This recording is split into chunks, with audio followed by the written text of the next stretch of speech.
بسم اللہ الرحمن الرحیم۔ کسی گاؤں میں ایک امام صاحب رہتے تھے۔ جس گاؤں میں انہوں نے آنکھ کھولی وہاں پر ان کے والد صاحب ایک مسجد کے امام تھے اور احتشام ان کا نام تھا۔ جب وہ بچپن کی دہلیز پر پہنچے تو والدہ کا انتقال ہو گیا، ماں کی ممتا سے محروم ہو گئے، لیکن باپ کی شفقت اور محبت نے مولوی احتشام کو ڈولنے نہیں دیا۔ حاجی غلام دین نے بڑی توجہ اور اہتمام کے ساتھ اپنے بیٹے کی پرورش کی اور اسے دین کی ایک بات انتہائی طریقے سے سمجھائی کہ یہ باپ کی تربیت کا اثر ہے کہ مولوی احتشام بچپن ہی سے سلجھے ہوئے نیک انسان کے روپ میں ڈلتے چلے گئے، لیکن باپ کی زندگی نے بھی زیادہ وفا نہ کی۔ جب وہ 20ویں سال میں لگے تو حاجی غلام دین نماز ادا کرتے ہوئے اللہ کو پیارے ہو گئے۔ آگے پیچھے کوئی خاص رشتہ دار نہ تھا، باپ کا سایہ بھی چھن گیا مگر اللہ کی رضا پر راضی ہو گئے۔ مولوی احتشام کی زندگی یوں ہی گزرتی رہی، کبھی کوئی شکوہ لبوں پر نہ آنے دیا۔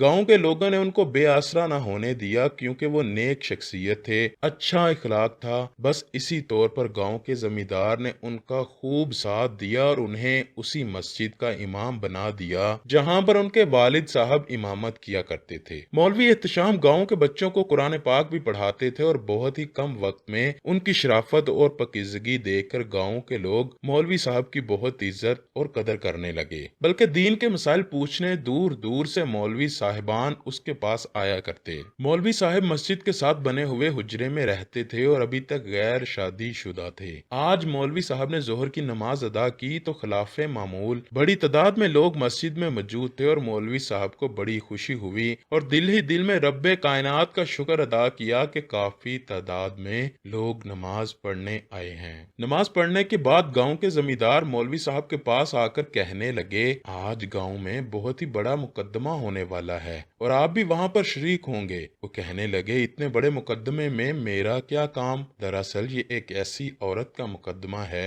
جس پر الزام ہے کہ وہ گاؤں میں بدکاری پھیلا رہی ہے، لہٰذا آج ہمیں اس کا فیصلہ کرنا ہے۔ آپ آئیں گے تو فیصلہ کرنے میں آسانی ہوگی۔ امام صاحب نے سر ہلا دیا اور کہا، ٹھیک ہے جناب، جیسا آپ مناسب سمجھیں۔ اللہ نے چاہا تو میں ضرور آؤں گا۔ اب گاؤں میں مقدمے کے لیے لوگ آ چکے تھے۔ زمیندار کی آمد پر مقدمہ شروع ہوا۔ ہجوم کے بالکل سامنے ایک عورت اپنے آپ کو کالے نقاب میں چھپائے کھڑی تھی، ساتھ ہی اس کے دو بچے تھے، ایک کی عمر تقریباً 12 سال اور دوسرے کی عمر 10 سال لگ رہی تھی۔ دونوں کی شکل سے غربت ظاہر ہو رہی تھی۔ زمیندار نے کڑک آواز میں عورت کو مخاطب کر کے کہا، بی بی، تم پر الزام ہے کہ تم گاؤں میں بدکاری پھیلاتی ہو اور تم مسلسل یہ کام کر رہی ہو، تم اپنی صفائی میں کیا کہنا چاہتی ہو؟ زمیندار کے سوال پر عورت کی آنکھوں میں آنسو آ گئے۔ اس کے ساتھ بیٹھا ہوا ایک آدمی بولا، بس بس، یہ مگرمچھ کے آنسو مت بہاؤ، تیرے گھر میں کافی لوگوں نے اجنبی لوگوں کو آتے دیکھا ہے، اب بس تم اپنی فکر مناؤ، تیرے گھر میں نامحرم لوگ آتے ہیں۔ زمیندار نے اس عورت کو کہا، دیکھو، تم پر جو الزام لگا ہے کسی ایک شخص نے نہیں لگایا بلکہ درجنوں لوگوں نے لگایا ہے اور اتنی بڑی تعداد میں لوگ جھوٹ نہیں بول سکتے۔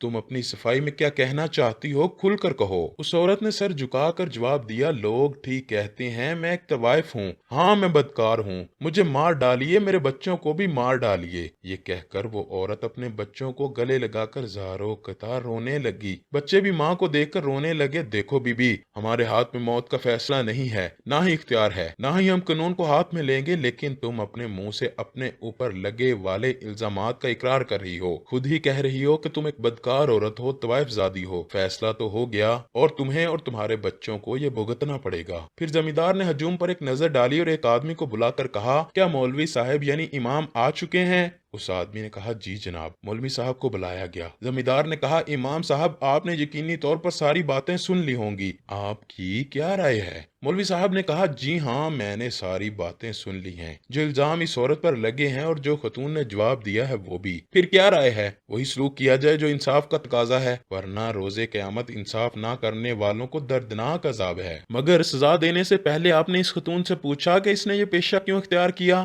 ہمیں اس سے کوئی غرض نہیں امام صاحب کہ یہ اس نے پیشہ کیوں اختیار کیا؟ ہمیں تو جرم دیکھ کر فیصلہ کرنا ہے، زمیندار نے بڑے خشک لہجے میں کہا۔ پھر معاف فرمائیے گا زمیندار صاحب، آپ درست فیصلہ نہیں کر رہے، آپ کا عدل نہیں ہے، یعنی آپ انصاف پسندی سے کام نہیں لے رہے۔ مولوی صاحب کے اس بے باک جواب سے ہجوم میں سناٹا چھا گیا۔ چودھری فلک شیر کے چہرے پر بھی برہمی یعنی غصے کے آثار ابھرے۔ اس عورت سے مخاطب ہوئے اور کہا، بتاؤ بی بی، تم نے یہ پیشہ کیوں اختیار کیا؟ یعنی تم طوائف زادی کیوں بنی؟ اس عورت نے درد بھرے انداز میں کہا، جب خاوند کی وفات کے بعد رشتہ داروں نے موت کے چند ماہ بعد ہی حال تک نہ پوچھا اور میرے بچے بھوک سے تڑپنے لگے، جب گھر میں فاقے ہونے لگے، لوگوں کے گھروں پر کام کر کے بھی کچھ ہاتھ نہ لگا، بلکہ صرف میری جوانی کی قیمت لگی اور میری عزت داؤ پر لگی۔ لوگوں کی بھوکی نظریں، محلے اور رشتہ داروں کے طنز کے تیروں نے، معاشرے کے سبھی عزت داروں نے ذلیل پر ذلیل کیا تو میں ذلیل ہونے کے لیے تیار ہو گئی، مگر یہ سب کچھ میں نے اپنے بچوں کی بھوک کی خاطر کیا۔ مجھے تو بھوکا مرنا منظور تھا۔ یہ میرا جرم اور مجھ پر الزامات عائد کرنے والے زیادہ تر وہی لوگ ہیں جو رات کے اندھیرے میں میری شرم کو تار تار کرتے رہے ہیں۔ اس عورت کے جواب پر سب حیران اور پریشان ہو گئے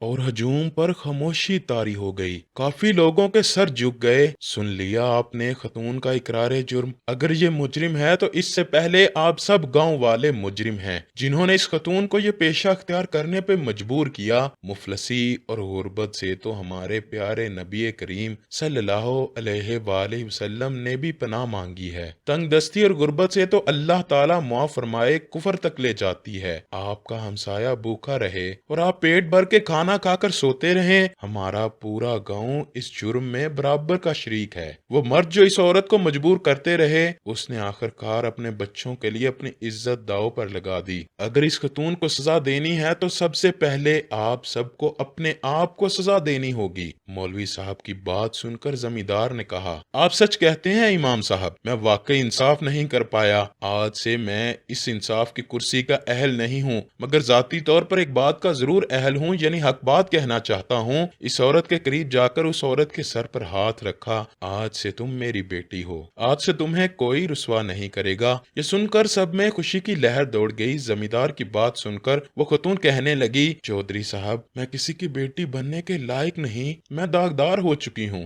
آپ کیوں اپنی عزت کو رسوا کرنا چاہتے ہیں؟ اگر خودکشی حرام نہ ہوتی تو میں کب کی کر چکی ہوتی۔ اللہ پاک جب اپنے کسی بندے پر کرم اور فضل والا معاملہ فرماتا ہے تو اس کی رحمت انمول ہے۔ آپ اللہ پاک سے توبہ کریں، وہ اپنے بندوں کو ضرور معاف فرما دے گا۔ ایک بار بندہ اس کے دربار میں حاضر ہو کر معافی مانگے تو صحیح، اور میں آج آپ کے والد صاحب یعنی زمیندار کی توجہ سے آپ کو نکاح کا پیغام دیتا ہوں۔ اگر آپ رضامند ہیں تو میں فوری طور پر آپ کو اپنی بیوی بنانا چاہتا ہوں۔ امام صاحب کے کہنے کی دیر تھی کہ مجمع میں سب نے صدائیں بلند کی، سبحان اللہ، اللہ اکبر۔ ایسے انسان اس زمین پر موجود ہیں تو شاید کوئی بھی عورت طوائف نہ بنے، ہر کوئی عزت سے اپنے گھر پر رہے۔ زمیندار نے اس عورت کے قریب آ کر کہا، بس بیٹی، اپنے گھر جاؤ، اب تمہاری کوئی بات نہیں سنوں گا، کل تم اپنے گھر سے رخصت ہوگی۔ دوسرے دن سادگی کے ساتھ مولوی احتشام کے ساتھ اس خاتون کا نکاح ہو گیا۔ مولوی صاحب نے رات شکرانے کے نوافل ادا کیے، خالق کائنات کا شکر ادا کیا جس نے ایک بڑے امتحان میں اس امام کو سرخرو کر دیا۔